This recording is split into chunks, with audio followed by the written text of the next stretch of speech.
We're back here. We're back for the first then session of the afternoon. Hope you had a good lunch and met some interesting people. We have some parallel workshops for those who wish to attend them. We have the CNC there that has been supporting us then from the beginning of Video Cross Days that will explain its financial digital strategies and its different resources.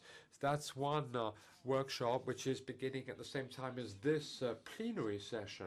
In addition, we have here then a panel discussion that is on smart TV versus the second screen. This is a topic that is very much close to our heart at the moment and very much topical and with us. And then we have a great lineup of panelists here. Philippe, Vice President Sales at EMEA from Rovi Group.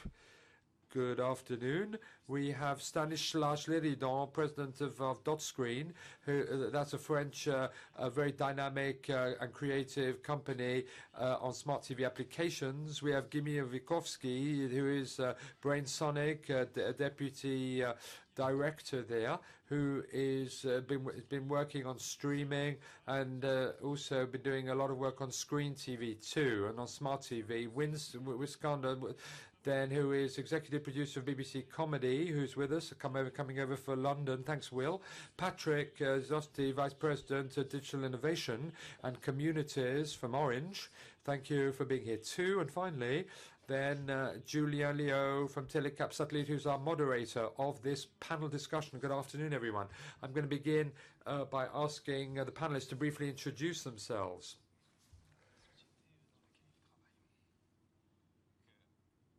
Patrick Slupowski, good afternoon, everyone.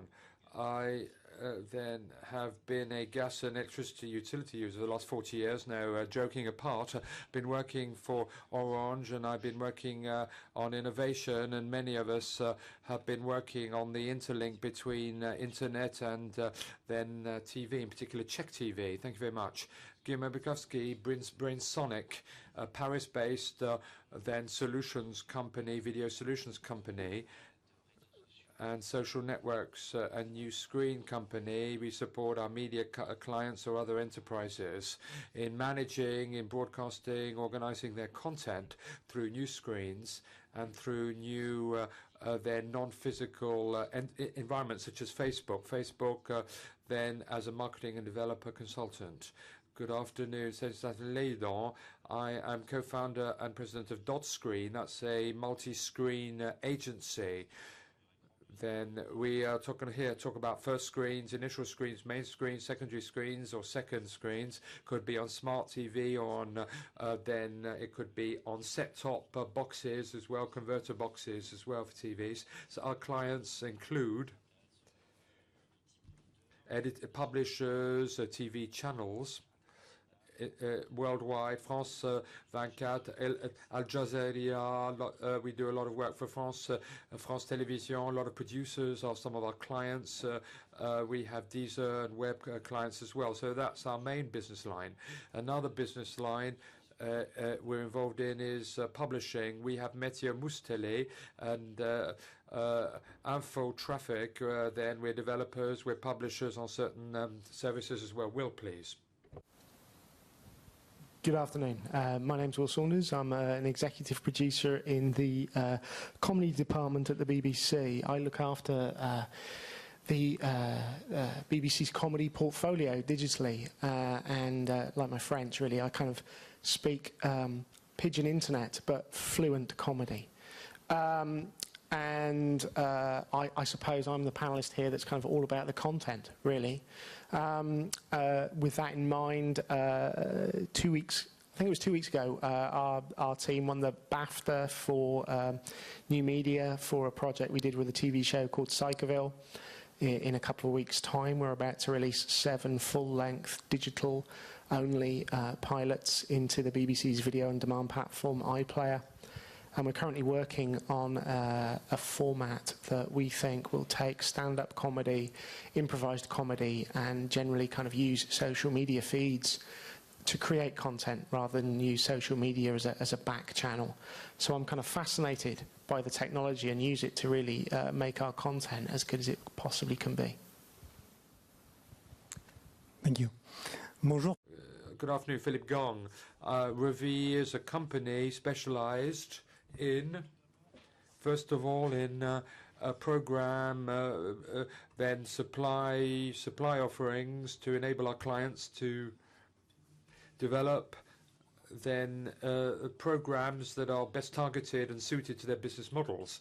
So as regards content, then and guiding and recommendations, guidelines is something we do. We develop from scratch then video on demand platforms, as well as then encoding, as well as then right down to the end user. We will also do advertising, networking, then as well, interactive advertising, interconnected advertising, and then of course multi-platform, then communications, which is then environmental first choice today. So that's the background, ladies and gentlemen. We're going to begin by asking our British guest here, panelist, maybe to get things rolling on content, Will, and tell us whether today you've something here that can help us then that you have in the UK already, such as the BBC that you work with, and that has that might come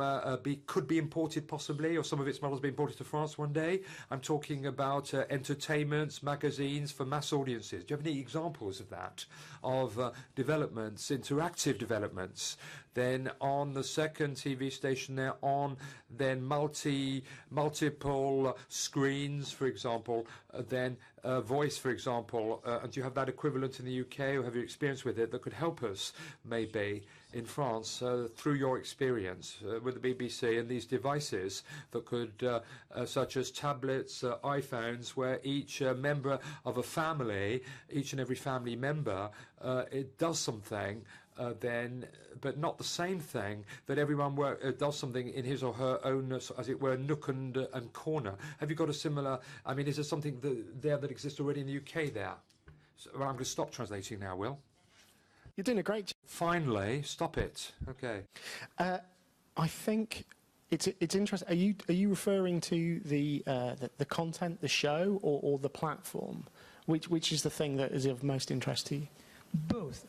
I think you can just let us imagine something that in England you already have, and we don't have here in France still, and we would like to have.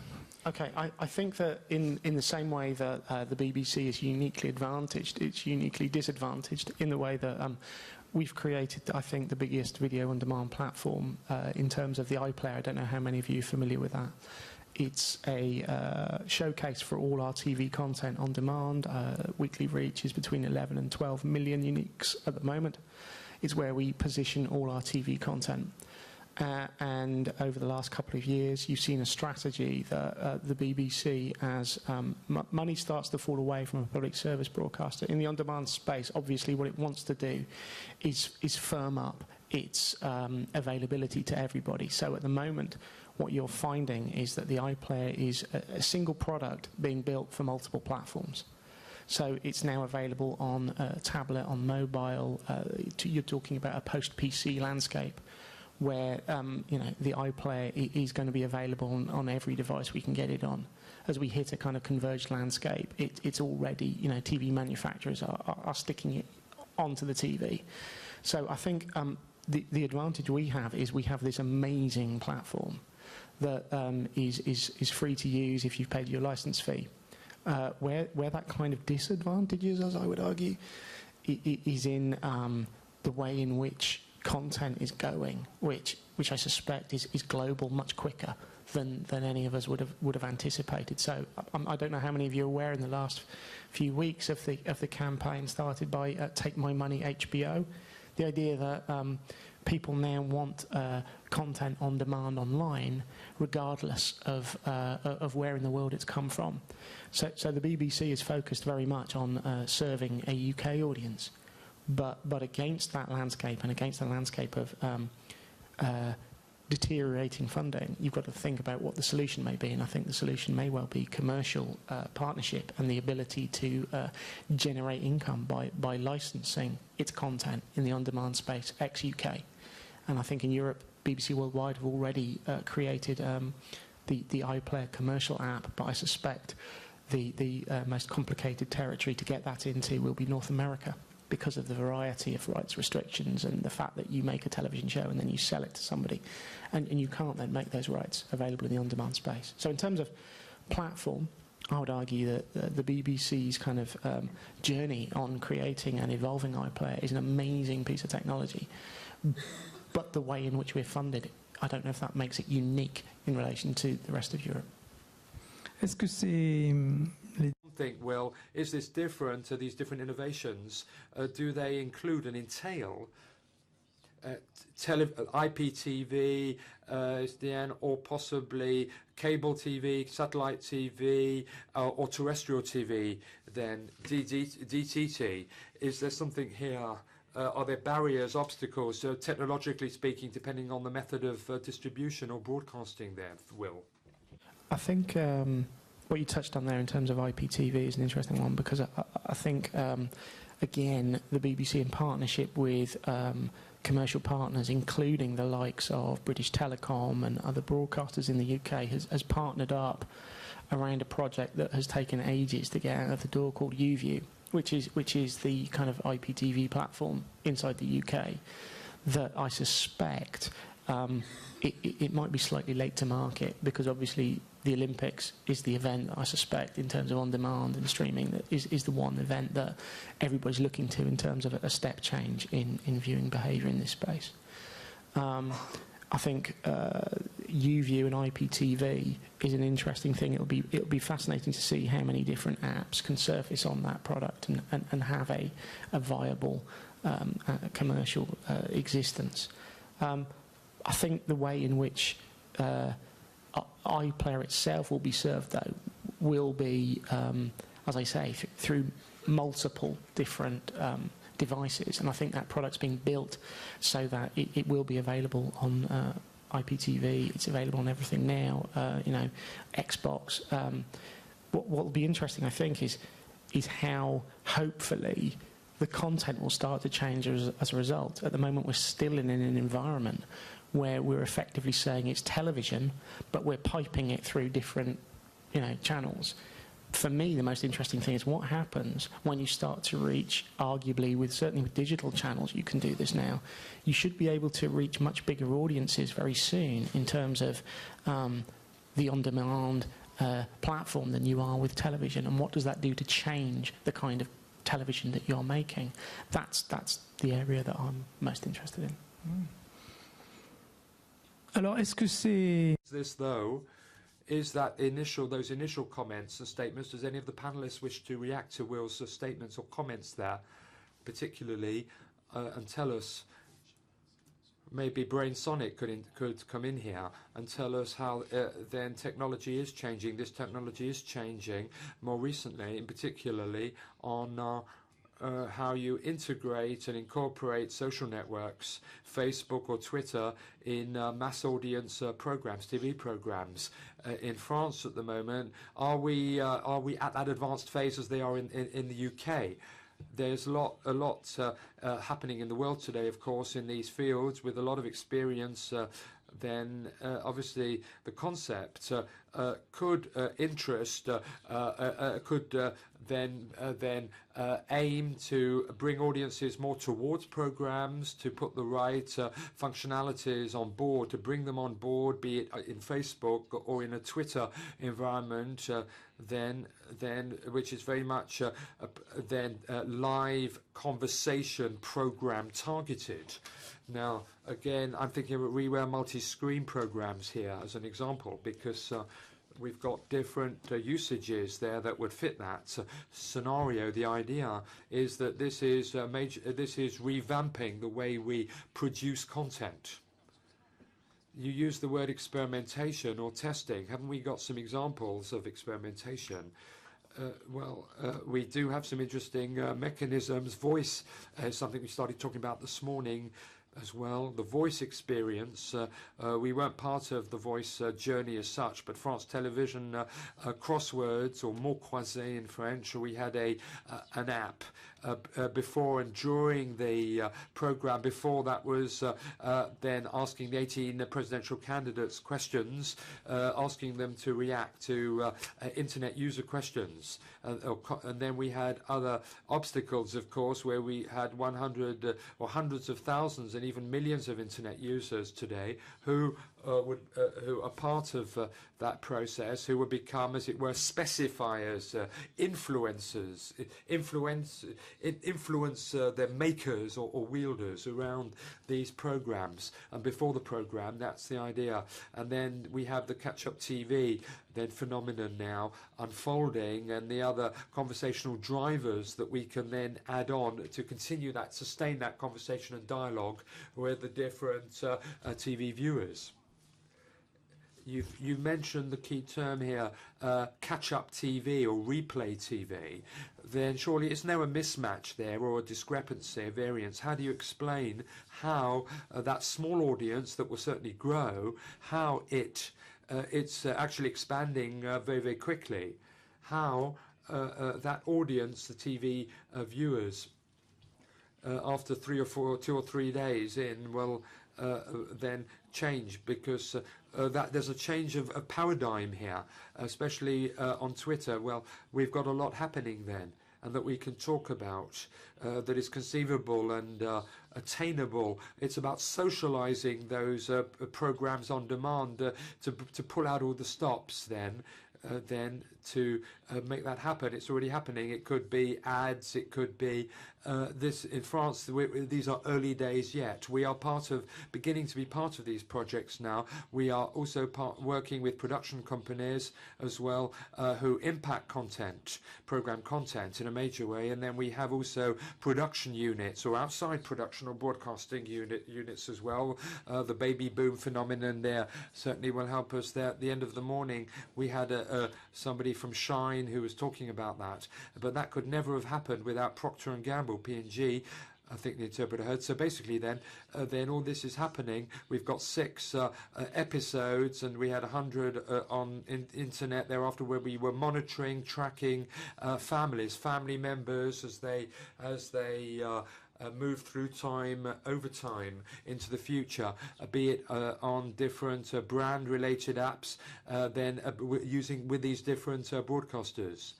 Is the SMS or texting then functionality there, just as c'est dans l'air, being used on a daily basis, will basically be phased out and disappear? Not necessarily. It depends very much on usage trends. There are niche sectors on the market, such as the BBM, BlackBerry generation users amongst young people, teenagers in Paris or elsewhere. Then. But more in urban areas where a lot of conversations are then occurring, or amongst these young people who are used to using telephone to talk about a program that is being broadcast live, than on a tablet or on a computer. So usage is very different from one community of users to another. The idea is to be very much tuned into that. The BBC's concept of TV everywhere and socialization, global socialization then is very much the concept that is very much setting the trend today.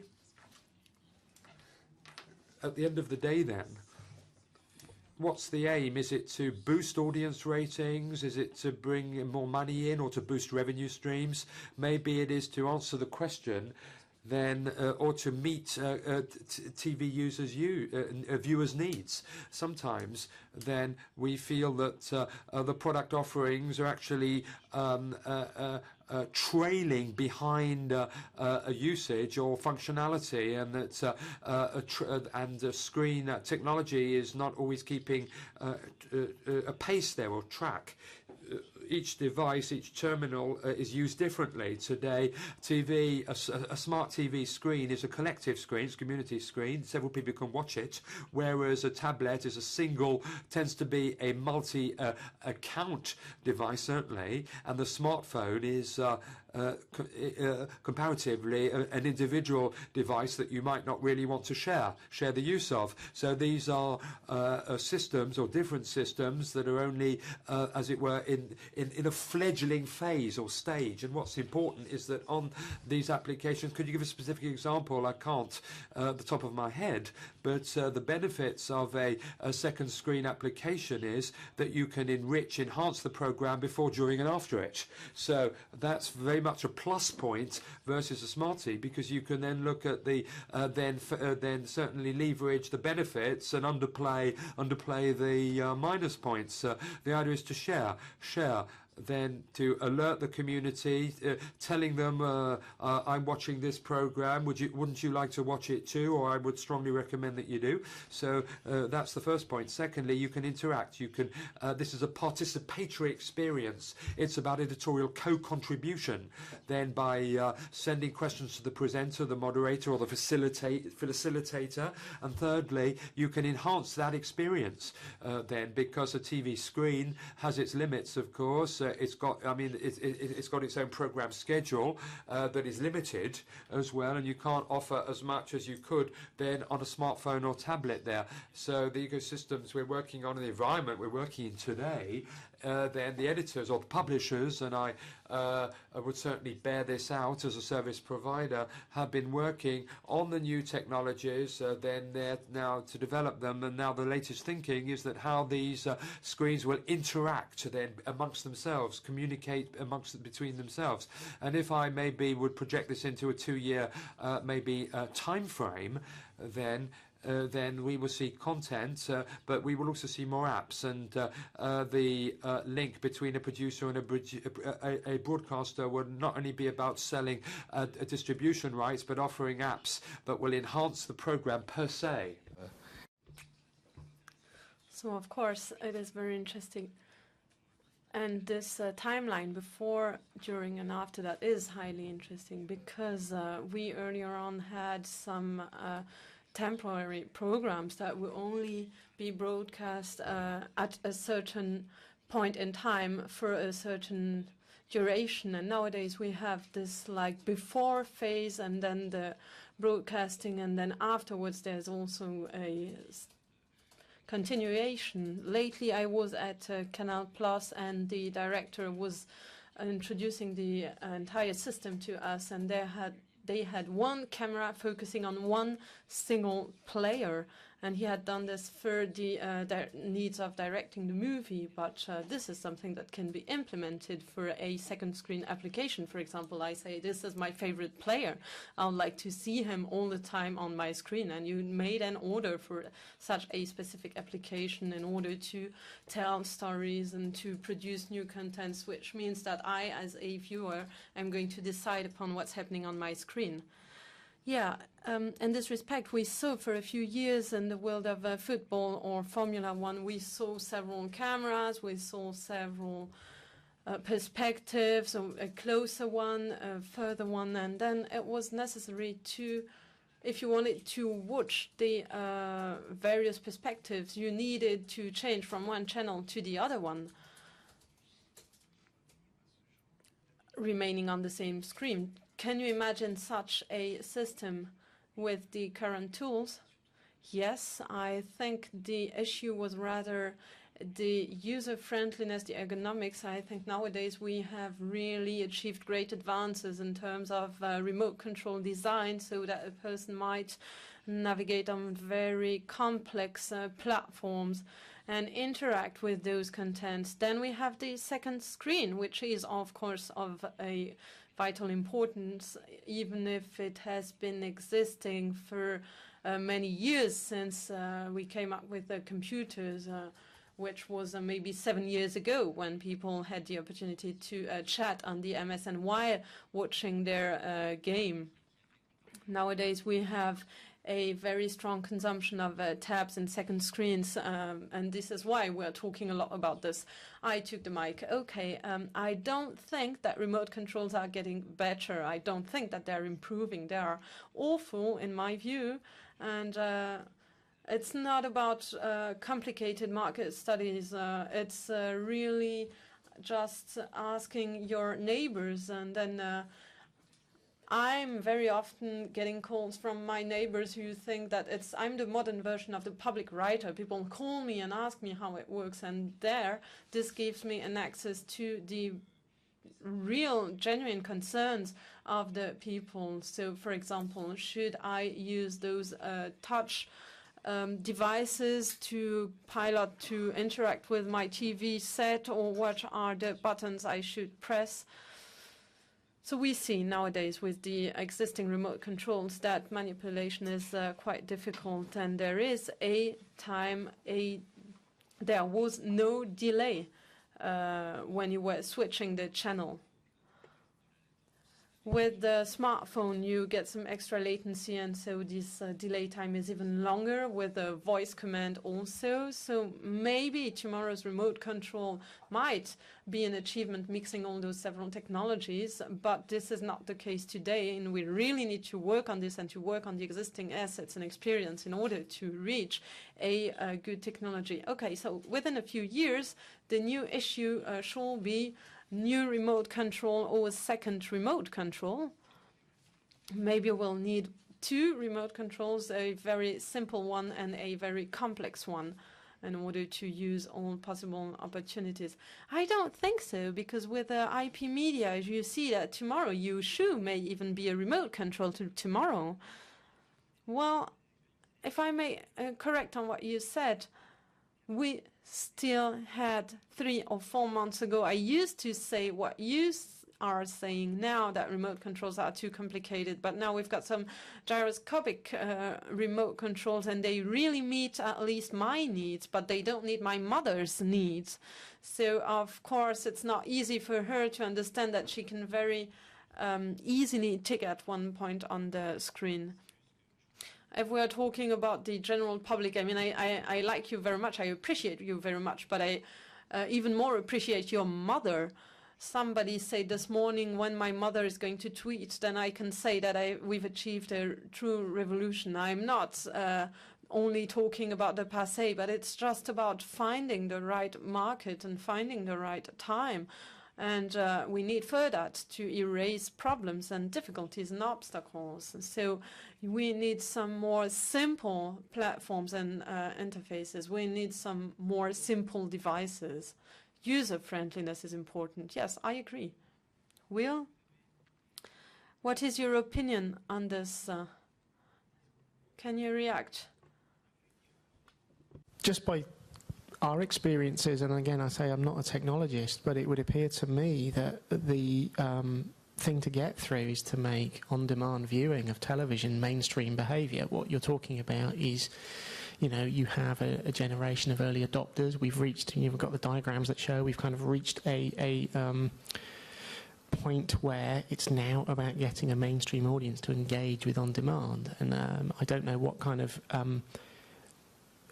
problems you have in terms of a universal platform inside France with which to do that, but I would have thought that again that the advantage we've got is that we have a state-funded broadcaster with a universal on-demand platform with whatever it is, 90% kind of audience penetration inside the UK. So therefore, it's even our gift to turn that platform into a mainstream thing. And that seems to be the point you're raising there, which is for this to become normal behaviour, you've got to move beyond a generation of iPhone, tablet. It's really the idea, I think, that you have connectivity in your televisions now, but how many people are actually connecting them? Very, very few. So it relies on either a mass state broadcaster or perhaps in your case a government to create a platform or to create an education process that says this is how we're making the jump into mainstream video on demand, in the same way that, you know, for a while there was a debate whether or not licence fee funding inside the UK should really fund future rollout of broadband. It becomes that important. You know, we're talking about the imperative to have a connected generation. It really is part of, you know, any country's obligations in terms of not just necessarily video, but the idea for your population to be connected to the internet. Philippe, est-ce que vous voulez ajouter? Oui, je pense que effectivement, la prolifération du contenu. Yes, of course, content proliferation and access to content is an issue. Of course, you need to connect. I think the amount of people connected to their TVs is increasing, 40, maybe 50%. That was the figure mentioned by LG this morning, 50% of connected TVs. So, of course, these are the parties involved who are mentioning those figures. Yes, I think this figure is going to get even higher over time. Then the next question is, how can you find the content you're looking for within such a multifold offering?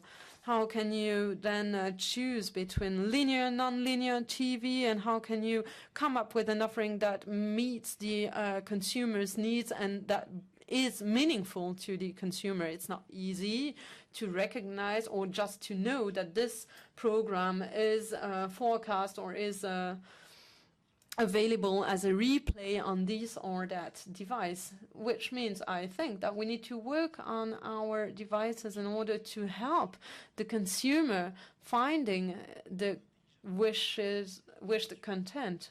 We also need to come up with recommendations, with meaningful recommendations, because those persons who turn on their TV set do not necessarily what they want to watch when they do it, and so we might help support the persons by suggesting some programs of interest. And this applies to TV set, but also to a second or a third screen. According to the product, usage is going to be different, of course, but I think we can rely on those main pillars, content, and then have to work on organizing the content and on content management. This is, to me, the next area of work for the coming years. Do we already have some feedback concerning those recommendation machines? There was one from Canal Plus a few months ago. Numericable started one a few months ago too. How do they work and what are the results? Can you tell us about this? We have our own recommendation machine that is working today. I was just quoting the two most famous because I work in a news program for TV, but so we have recommendation tools on our website, Rovi.com, so you can get connected and see how it works. We got some very positive feedbacks regarding the use of recommendation machines that are fed by the user's behavior, by the consumer's behavior. I think that it is only the very onset, and we're going to see in the coming months and years whether or not this experience is scalable, may be reproduced and replicated, so that we, in the end, come up with more targeted recommendations that are of a higher interest for the user. I would like to supplement on this. We are at a very early stage on this development of recommendation systems. Several people have been working on it, and those who are considered being the best in the field are those who take part in a championship with only 2 competitors. So even if I don't have the figures from the first two attempts, I think that we need to step back a bit and to consider that it's not possible to find one fits-to-all recipe and one universal machine that might solve any questions and any problems. There is no single guiding idea that is deciding upon, for example, human brain. Let's take the example of a restaurant. You're at the restaurant and you want to eat a few things that you already ate, you already had, because you know that for example, in a Korean restaurant, there is no risk in taking a piece of meat. But then this is the difference between human being and cats, for example. There is no need to change the cat's food. Only human being would think of changing their cat's food because they think it might be annoying for the cat to constantly eat the same food. So what is happening now in our field, we use human beings in order to design programs. Why? Because we need those persons to understand the audience and to know what their wishes are, to anticipate them and to understand them. So this human interaction is very complicated, and it's difficult to reproduce it with a computer-assisted model. This is why we're still working on this, and I think that nowadays we do not have many available technologies enabling us to replace this human function. Of course, we've got algorithm today that work pretty well, but the recommendation machine should be fed by content editors that might bring in this human perspective and work it into the results in order to enhance those algorithms. If Amazon can get through to me and tell me what I might like, I'm sure it's beyond the wit of any kind of technologist to build something that can do the same with a television service. But I think where we're heading, surely, is into the social landscape, where it's about what my friends are watching. It's about how you use that landscape to drive television viewing, and no form of recommendation is as powerful as the people whose feeds you actually look at and take on board. We know that brands are desperate and are putting more money than anyone else into the social space because they've been starved of the kind of broadcast environment, and that's why they're arguably doing such a good job. A lot of innovation right now, and you were talking earlier about how you're going to see this change in the on-demand landscape. I would say, well, maybe look now at what big brands are doing around Euro 2012. Look at what Adidas are doing on Tumblr. Why don't we all have a look at what will happen around the Olympics? Those are the places to look at in terms of where innovation is happening. It's happening in that space. Sorry. Je profite de cette petite pause. I take the opportunity of this short break in the discussion to ask you for your possible question. If you wish to ask a question, please feel free. Raise your hand. Bruno will see you and give you the mic. I cannot see you due to the lights. So, Bruno, is there anyone eager to take the floor? We had some tweets. May I read? Somebody wrote, whoa, it's lasting until 4:30. It's too long, we're going to die. So please be reassured, it's only until 4 o'clock. Somebody is telling us that reminding us that we shall tackle the topic and deal with the topic. I'm sorry, I'm playing the role of the young lady in the SVP 1111. Okay, so the topic of this conference was a smart TV versus second screen. Reacting on what you just said, this topic is given, it's not... versus doesn't mean against, but rather is rather intended at underlying the fact that these are... those both systems supplement each other. Well, to me, it would be interesting to see which kind of differences. Sorry, missed this person from England. I forgot your name. the differences between this platform that is very often called iPlayer and the other French or speakers or Rovi.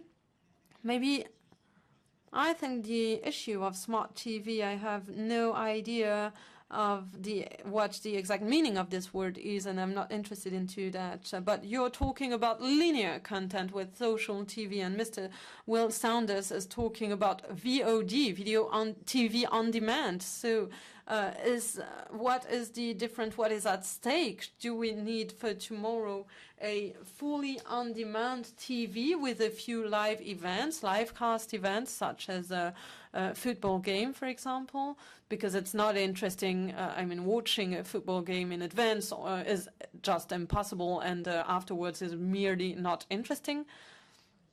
So how are we going to manage this change, and how are we going to handle that on the base of the existing system, which is, and I will repeat Mr. Pinker's words, with a connected system? So, based on this connected environment, how are we going to shift or to move from one screen to the other? This is the genuine issue, because new questions will come up. Recommendation, of course, we mentioned it, but also network problems. How can we allow the appropriate bandwidth? How are we going to manage with peer-to-peer? And what is the shift from unicast to multicast? You have many questions in one single question, so you've been speeding up quite a lot. So maybe it's not possible to answer all those questions at the same time. Jean-Yves, you asked us 12 questions, so I'll answer 2 of them, 2.5, and I'll leave the other ones to my colleagues here. So we're talking about various topics at the same time, because we're not taking into account the issue of time, the question of linear and non-linear. I saw that we had 83% of linear consumption and only 17% of non-linear content consumed. So this is already a major figure, but it's on a relative perspective, it's rather a minor player for the moment, this non-linear content. Then we're all right if we do not mention the time scale on which we're talking about.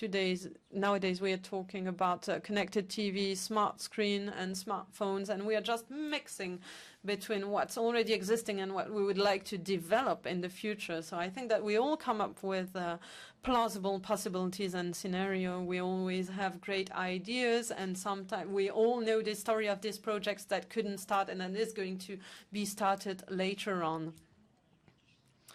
May I come back to your earlier question? What is your view on the future? That's the question you asked to these panelists dealing with the topic social TV. I would like to ask you this question too.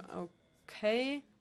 Well, my vision for the future, Internet should have a strong influence on TV, and this is something that I might have said 10 or 5 years ago, and it didn't make a great difference because TV is difficult to change as a media. You have loads of money, you have many very complicated production systems, so change in TV is difficult. Talking about the future, while respecting the social and physical needs, for example, this body language or this relaxed body attitude in front of TV is necessary, and we will still need this relaxing attitude when watching TV. Now, we're connected via non-physical, via electronical means, which means that the connection may occur via several means, be it via connected TV, be it via a phone operator, telco, or the second screen.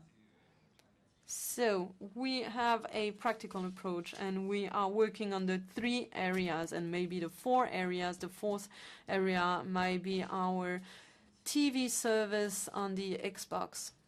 So if tomorrow it appears to be meaningful that we put some TV screens on the refrigerators, then we are going to do that too, and this would be the 5th option. I think those devices are different, and smart TV, second screen, individual or collective screens, these are all different devices. Yet we have some common points to all those several devices. So I'll keep it brief and then give the floor to the other ones.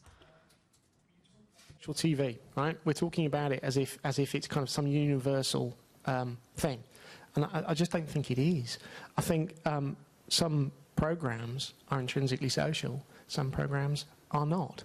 And the parallel I would draw, I suppose, is I guess you have a lot of talk radio in France, and social is just noise. It's people have always talked about their TV shows they watch. It's just now we can hear it, right? And the point isn't necessarily about, I think, creating some kind of application that helps curate necessarily that noise. If you're a program maker, it's kind of, I think, about understanding how can you turn that into something more interesting? How can you augment that noise into creating something that comes out as meaningful content? Because you can now have a two-way dialogue with the audience. I don't know about you, I'm pretty bored now in watching news programs and seeing a ticker of Twitter comments, another kind of, you know, faux two-way conversation. It's really getting to a point where I think what we want to do is take that input you're getting from an audience and work out how you can turn that into meaningful output. Because what audiences want is engagement. And the true test, I think, of any great form of TV is really how much are you not on social during it. You know, if you look at something like Game of Thrones, it's about how the HBO team have created a social experience around that show that's totally dependent, really, on you not, you know, engaging with it whilst it's on television. You know, you watch it whilst it's on television, and then you engage with it after. And the notion of kind of social TV being something you can just create for all shows, it just doesn't work like that. And I think as program makers, we've all got to work through what the very best use of social around our show is. Sujet de la recommandation sociale.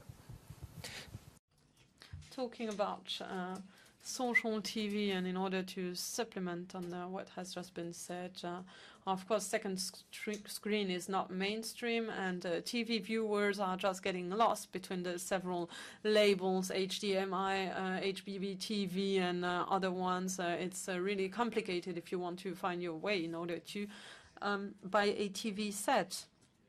What do we know? I think that the viewer doesn't care whether he's watching a program on a smartphone, a pad, or a TV set.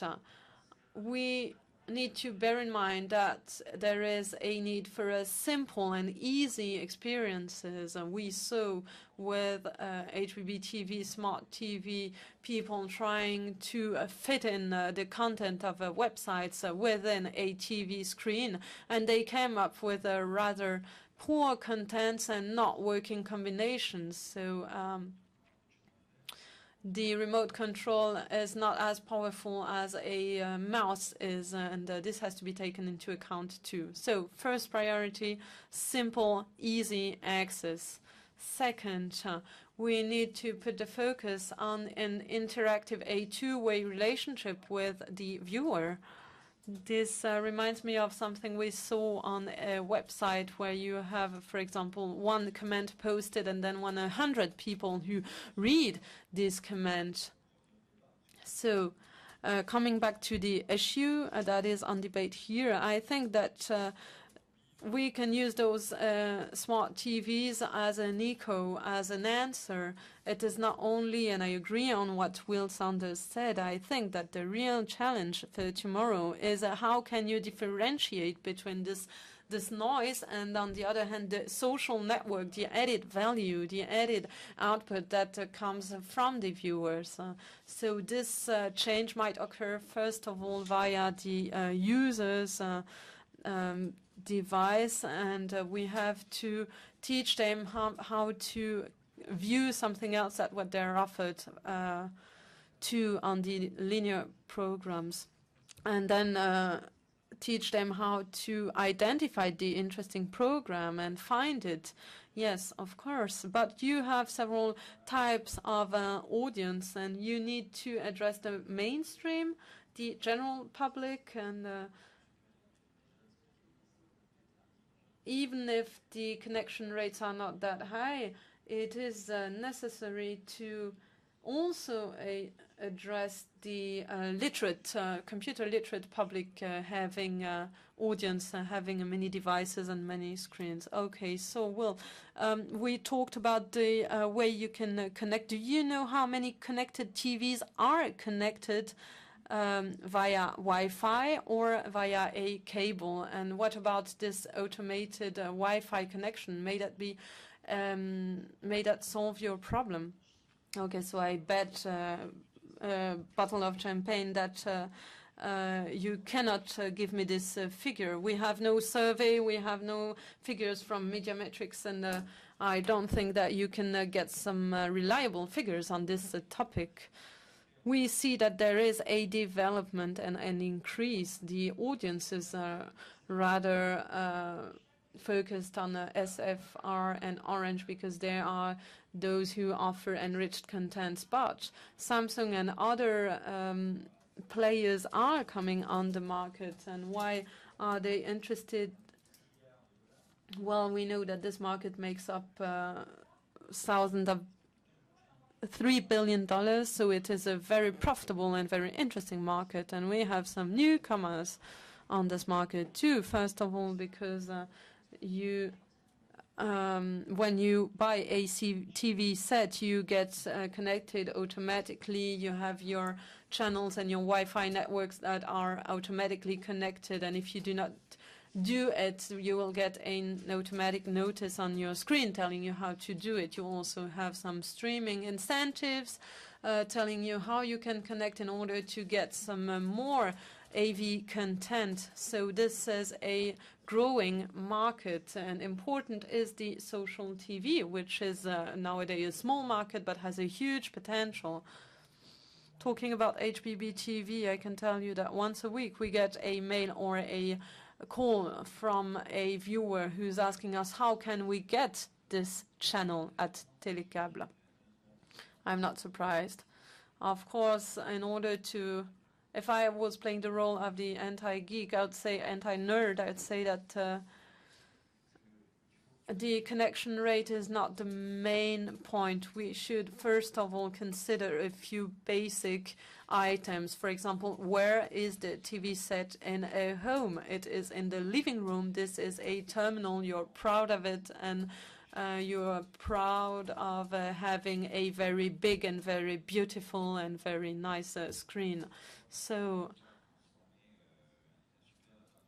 either if you use cables, you need to change your apartment into a network of cables, and we have a problem with something that was called the WAF, Women Acceptance factor, which is that women refuse to have 1,000 of cables in their living rooms. And then concerning Wi-Fi, there was this joke from Anne Roumanoff saying that the Wi-Fi was working everywhere except on the TV set. So we have some technical obstacles, and I very often listen to figures, and the techno scene is also mentioning very optimistic figures. So I think that in reality, 15 till 20% of the TV sets, connected TV sets, are truly connected. So if I'm looking for something with on my remote control on my TV, it takes a lot of time. If I want to tip, don't let me be something with my remote control, it will take me hours. I have one comment. So you're talking about remote controls, about interfaces, about interactive and two-way relationship with the viewer, and you're not mentioning the video games. It is the first predominant cultural experience activity in France. It is a very strong action. This is a major economic field, and we have many common points and points of comparison between video game and those connected realities you're mentioning. This is also, you played a video game in the living room, so tomorrow we'll have a debate dedicated to video game and cross-media, and we think that there is a very strong interaction and two-way relationship between TV and video game, and it might be interesting to look at the video game culture. Interestingly enough, Microsoft announced a few months ago that the Xbox Live subscribers were spending a longer time with their video game playing music than playing games.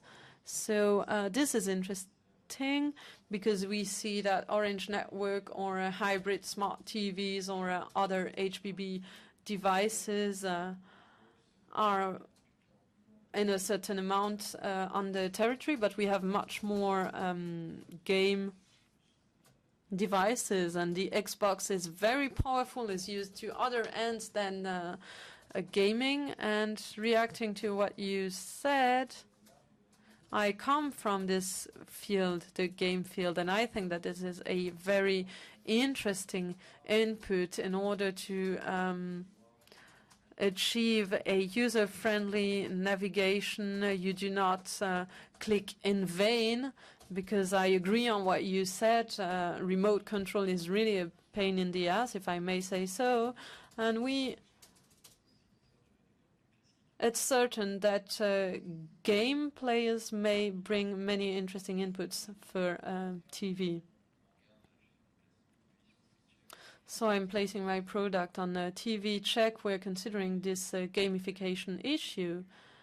We are trying to replicate the systems of a game in order to, for example, introduce badges and questionnaires so that we use or take benefit of those tricks used in games in order to apply them in TV. You also see second screen and social TV apps that are using game forms close to the game. This is related to advertainment and to gaming, which is of course pushing users. So clinkers. I have a question to Will. And you're from the BBC. I know that you're not in charge of what happened with our friend from ZBox, Anthony Rose, but I think in the beginning he's from the BBC too. He started, as I understood, due to time reasons, his own company, second screen company, which is has a great potential on this market. I'm a competitor, but still I have to admit that. And I'd like to know how BBC is nowadays dealing with this issue of standards and platforms for social TV, play along, and so on, because this is one item that escaped to you. You couldn't keep it, and it was very interesting. Would you like to get back to this? Would you like to work on YouView using ZBox or not? What about those issues nowadays in the UK? In France, it's not possible to deal with that due to competition.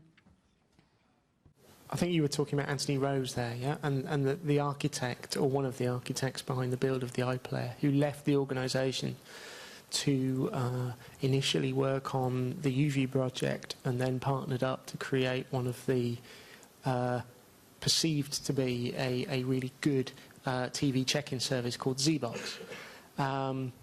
I think what ZBox has done has just been an example of how you can take the noise that is happening around a TV show and it's showing how that noise can be made most useful to advertisers and to people who want to sell product.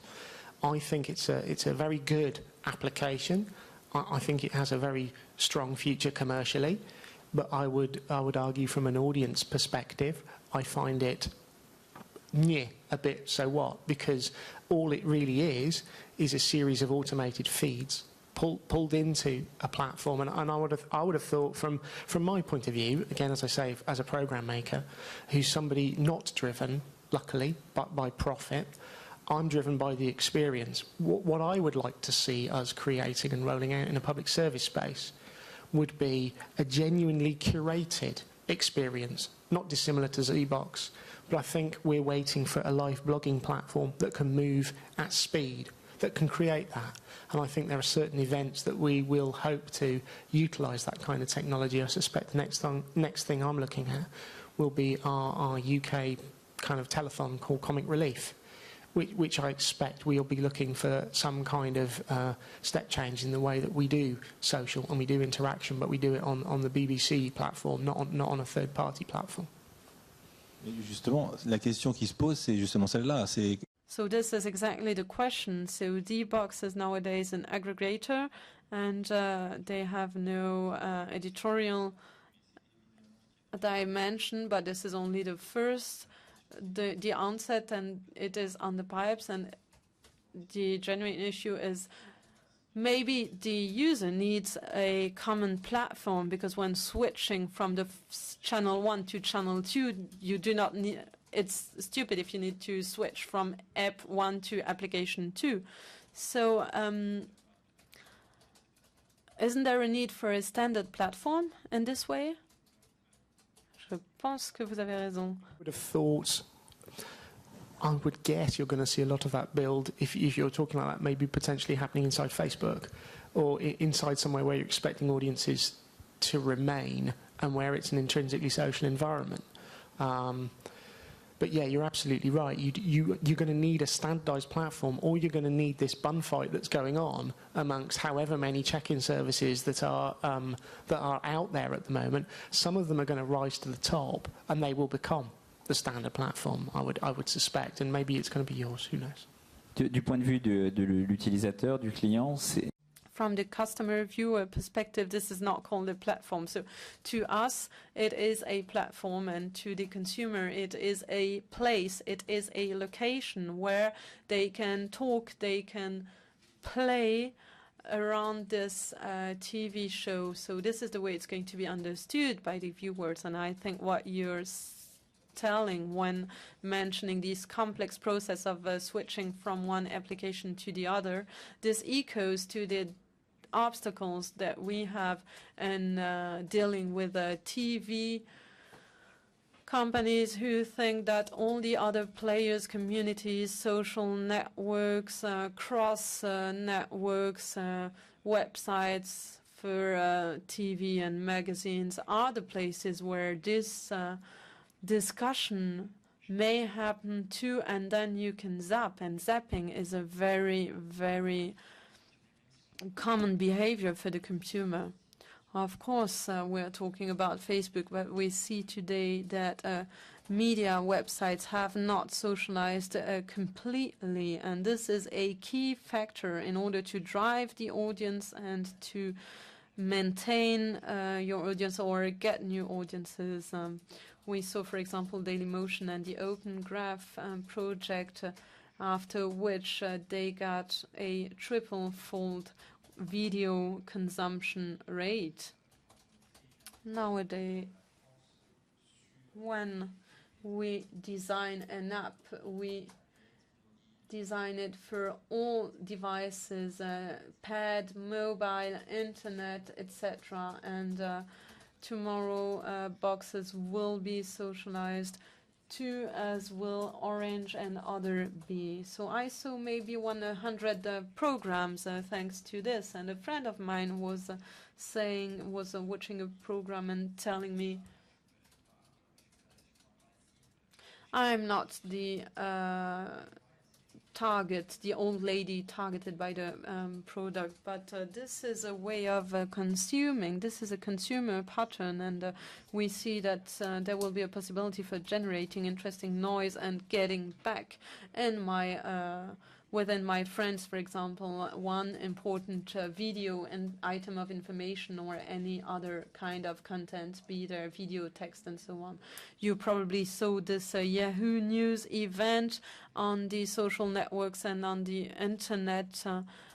I see some reactions on your face, but we may get a more sensitive approach on this. So social recommendation compared to recommendation machines, this is an interesting issue. And wall screen, smart versus second screen, there is another point that hasn't been dealt with yet. It's interesting in my view to deal with that. That is second screen applications may give rise to multiple users, but they claim their place as a first screen. So what we see today is that this has not a positive impact on the user and neither on the industry. That is based on the fact that this main large broad screen in your living room is the one that attracts your viewers' eyes onto those contents and ads. So if you change or leave this parameter aside, then we move away from the expected consumption pattern. So this seems very, to us, it's too early to consider the second screen as a potential first screen.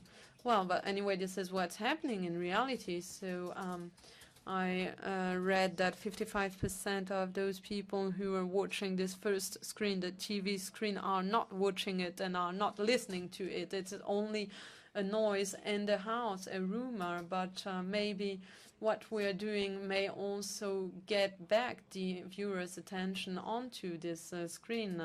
And we see that there are many obstacles, even among ads. But to me, this is already a reality. Well, but I think that if you start considering the Twitter activities during the Super Bowl, when you have a suspense or very tense moments, you see that you have no activity on the second screen and everyone is focused on the first screen.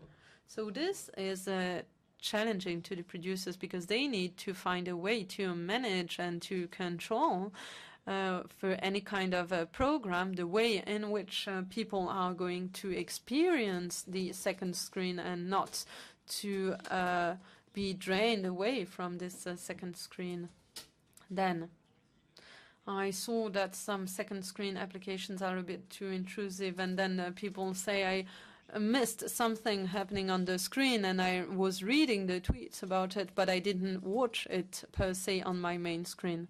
That's exactly the problem, because on Twitter, for example, people are using two screens. They watch TV and they tweet on a smartphone or a tablet, because it's not possible to send a Twitter via your TV set. Yes, of course, due to the device, but also due to sociological reasons, because it's only a very small amount of people watching TV and tweets and discussions.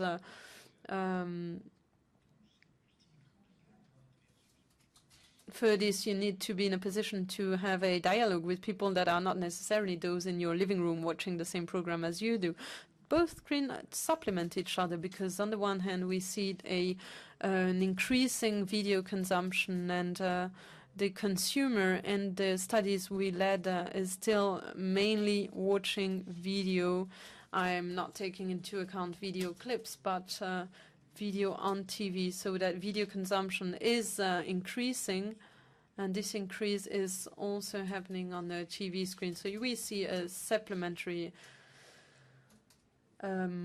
evolution. No, maybe the supplementary screen is the computer, because well, laptop in front of TV was an increasing use before the pad.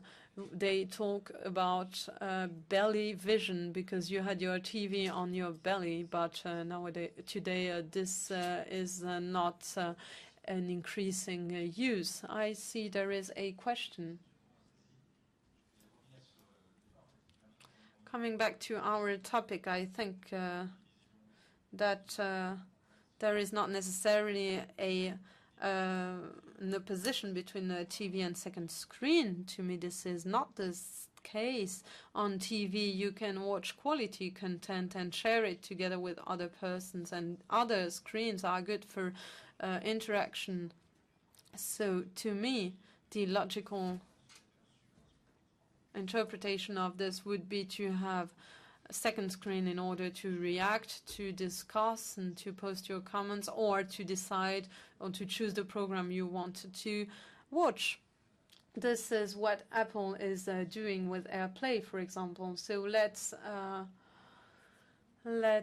look at each screen's genuine qualities. Yes, that's true. I think we have two driving forces, the quality and the user-friendliness and convenience. So if it's easier to watch a good quality movie on a TV set at home, consumer will do so.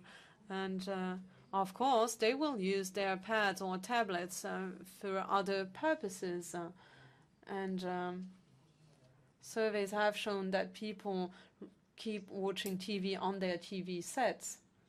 We created new technological solutions such as a HBB TV in order to allow an interaction with the main content, but we have not created this bridge between interaction on the smartphone and the TV set. This is what happens with the Apple Project Airplane, but this is not the case in other projects. Well, it's more about circulating than interaction. Of course, the Airplane project has a very interesting circulation concept, and this is exactly what is missing by DLNA, which is very complicated if you want to manage these settings, and so you've got the loads of hurdles and obstacles. So it's more about circulation than interaction. And I hope that we didn't convey the message of an opposition between the several screens. To me, this is exactly the interest of a multi-screen. It's that all the players in the chain are gathered among this same project. You have the content producers, you have broadcasters, and maybe content producers will have their say on the story because they can bring some enhanced program and then escape this dependent relationship to the broadcaster. Probably broadcaster will not be in a position to pay for applications for all programs, so it is also in their interest because this audience that exists outside of the program itself has to be monetized, and it is in the interest of the broadcaster to keep this audience and to monetize it. And then, of course, we should bear in mind the following point. We should bear the global dimension in mind. That is the manufacturer. You have Samsung, who's the world leader in smartphones, not in tablets, but also in TV screens. So all the manufacturer and equipment manufacturers work at global scale and on various screens, which gives rise to an ecosystem where people try to get revenue from the multiple screens. And I hope that I'm not giving you bad news, but I can tell you that Samsung, Google, and others have some huge financial means, and this is a great difference compared to what BBC, Orange, or other such companies can do. So if they come up in the chain and start working on content and broadcasting, this will have a major impact. And this is not a mere fantasy. Look at how Al Jazeera took possession of football in France. Now it's getting a reality in the UK too. Be careful, and each person has to keep his or her own interest. Money is not the key to all. So we have a little more time before the 4 p.m. cutoff time. I liked what we were saying earlier about usage. I think what really determines then these devices and their interaction, and the difference rather, because each device then has an initial purpose, and that is these devices are mobile, they're on the move, versus TV, which is passive or more passive. So the dimension here is one that I think is going to evolve, and that is sharing versus consumption, individual usage at a given point in time. So I think we're going to use those devices more maybe late at night in our bedrooms more, and then look at and then program, then there may be a program recording, as we can do with free now, record programs via an app, a remote application. And thereafter, when we're all watching TV, that's very conducive to recording and watching TV as an interaction or a mode of interaction with the device. I think that's true on the context. When you're sedentary or have a sedentary then lifestyle, perhaps, this is TV everywhere, which is what we're doing as an example of that, and that is to enable users to choose wherever he or she may be at a given point in time to do that. But this assumes that everyone has and is connected to all those devices, which is far from the case still today. Then be it Z-pads, which is what they're called today, this is far from so. So on the actual choice, yes, the ability to choose, yes, I think we would all agree with that. But to use the word sharing, but I don't fully agree with you on that, because TV has always been social from the outset. And I recall then 40 years back, when Lady Di got married, and my mother was calling my auntie over the telephone, that social link and the ability then to talk about that over coffee, that has always been around, and it still is around. That's the shared experience that's been around for a while, a long while actually. Le social TV. Oh, sorry. You touched earlier there on the idea of disruption and the emerging players in this market. And we're talking about first screen versus second screen. If there's going to be one thing that blows this open, I would argue it's probably going to be the Googles. It's going to be the ability of the likes of Netflix and Hulu to play and put huge sums of money into this market that effectively helps us change what television is. Because as we move towards a converged landscape, you're going to have to connect the thing to be able to watch some of this premium content, and it really will be premium content. We were pitching to Google a few weeks ago a commercially funded comedy channel, for not with my BBC hat on, with a different hat on, but as Netflix have put so much money into bringing back or investing into shows like House of Cards, I would argue that's what will change all of this. It's the ability to create quality, premium TV-like content that isn't television. It's coming from another environment. Alors, il y a une petite application. There's a small interactive application we're not talking much about yet, and that seems to me extremely then high potential. Orange is beginning then to jump onto this bandwagon along with Canal Plus, and that is the ability when you enter then the channel to see the program from the start, even though your TV was not switched on or your live box or computer was not switched on. Have you any experience, any feedback on that? Did you do this on a series cinema? It's called Relive in France. Relive. Yes. We've talked about then the social side of TV. It's always been around, of course, and that is appointments or television rendezvous. It's a crossroads. You make an appointment or set a date or an appointment to choose then when you want to meet up. It could be before or during the program, or it could be afterwards, then within a 15-day time window, for example. So that's changed then the time frame, clearly, but that's not that new versus then the previous video recorder. Then we've just made it more foreseeable what was less foreseeable previously, so to speak, be it a TV magazine. But if you've got to then type in a word like show view in the memory, that's apparently still rather complicated. So we want to make this more foreseeable, more predictable and less unpredictable. But technically, have you had any feedback on what works, what does not work so well, and what you do only on your channels, on the cinema series, for example? What are the technical limitations here?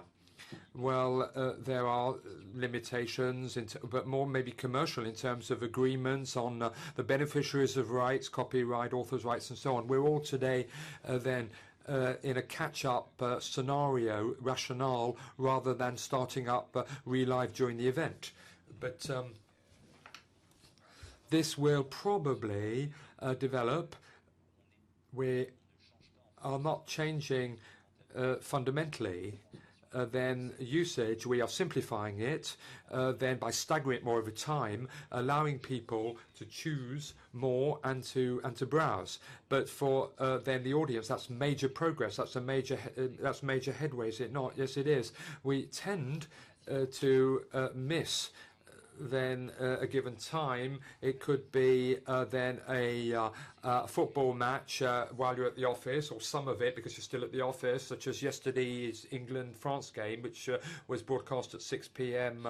Then in France, 5 p.m. in the UK. So multi-screening is something you can watch on your then iPhone, or then I think then the internet screens are not only multi-screen always, but then you do have the relive, and this is totally tuned or targeted. The person who is maybe getting a little bored or hopes that the program will end as quickly as possible, maybe there's someone who may be very interested in the content, conversely. So, and that person will have the choice to go back and to rewind, so to speak, to what happened half an hour ago.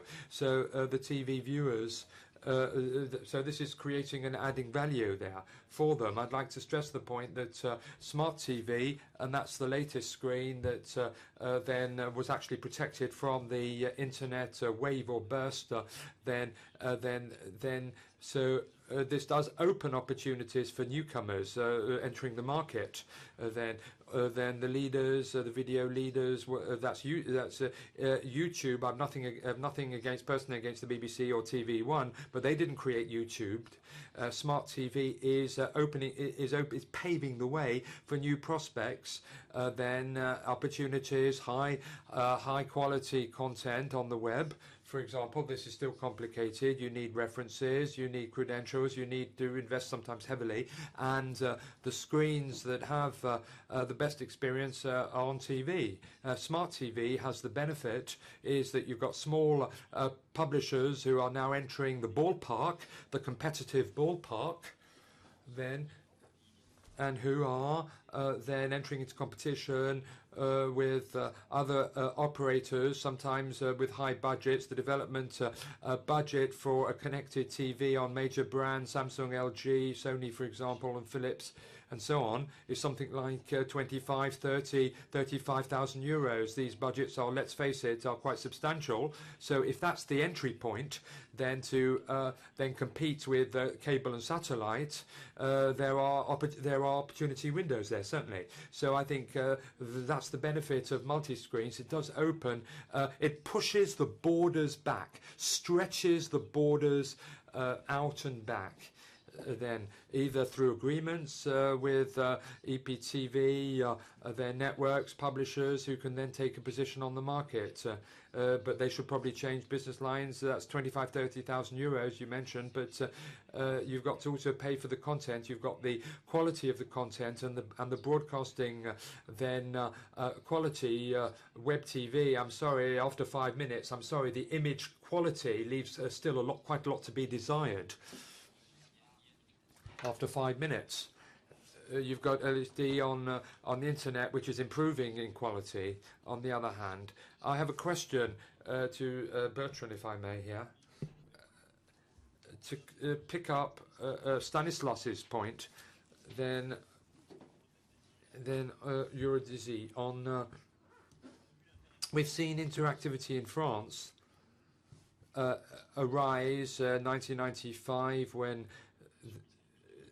Sky Big Button was launched, but since then, and before we find a new lease of life, then we've got the resources for interactivity. We've got great technology and technological companies, advertisers.